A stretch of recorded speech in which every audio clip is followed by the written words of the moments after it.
आनंद का स्रोत हमारे भीतर ही है। आइए इस कथा से समझें। माहिष्मति के प्रतापी सम्राट नृपेंद्र का यश पूर्णिमा के चांद की तरह सर्वत्र फैल रहा था। राजकोष, सेना, स्वर्ण, सौंदर्य, शक्ति, किसी वस्तु का कोई अभाव न था। महाराज नृपेंद्र प्रजावत्सल और न्यायकारी थे। संपूर्ण प्रजा भी उन्हें बड़ी ही श्रद्धा की दृष्टि से देखती थी।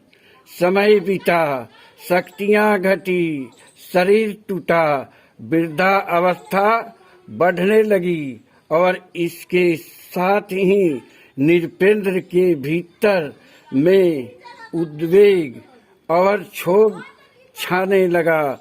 उन्होंने बोलना चलना बंद कर दिया, किसी से मिलते भी नहीं थे। उदास, बेचैन राजा न जाने किस चिंता में पड़े रहते थे। एक दिन बड़े सवेरे सम्राट राज्य उद्यान की ओर निकल गए। एक स्फटिक शिला पर पूर्व की तरह मुख करके नृपेंद्र अब भी कोई वस्तु खोज रहे थे। धीरे धीरे प्रातः का सूर्य उदय हुआ। राज सरोवर में उसकी बाल किरणें पड़ी और सहस्र दल कमल खिलने लगा। धीरे धीरे कमल पूर्ण रूप से खिलकर और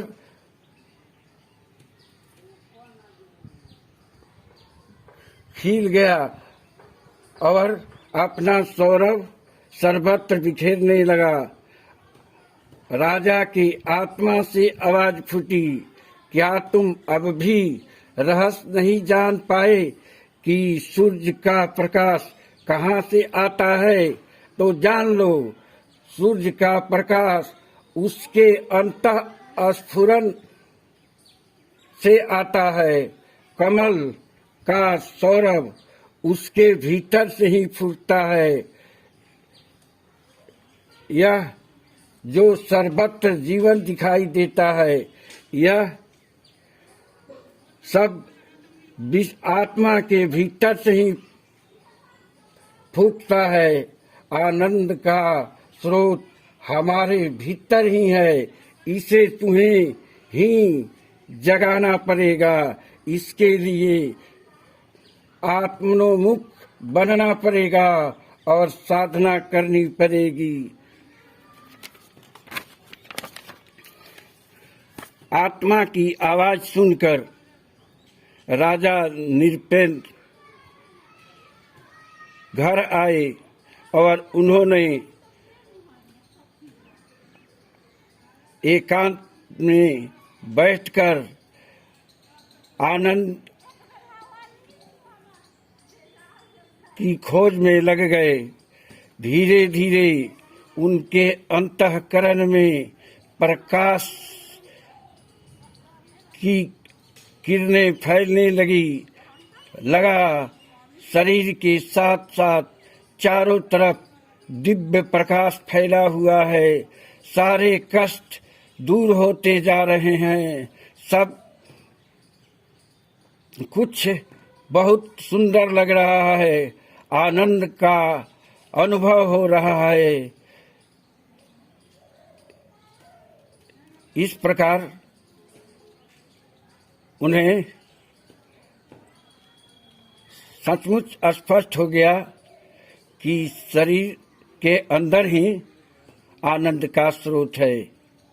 हम भी जहाँ तहाँ आनंद की खोज करते रहते हैं, लेकिन आनंद मिलता नहीं है।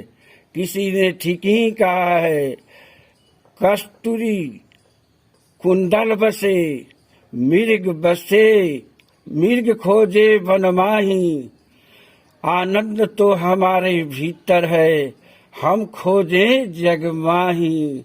अतः आप भी अपने अंदर ही आनंद को खोजिए। आपके अंदर ही आनंद का स्रोत भरा पड़ा है, इसके लिए कहीं खोज करने की आवश्यकता नहीं है। थोड़ा सा अपने को कष्ट दीजिए और इस तप कीजिए, ध्यान कीजिए, आपको के अंदर से भी आनंद का अनुभव होने लगेगा।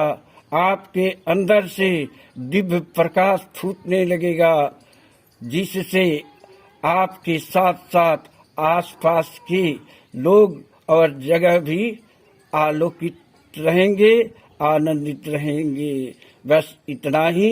शेष कभी मिलने पर। मैं हूँ आपका शत्रुघ्न तिवारी।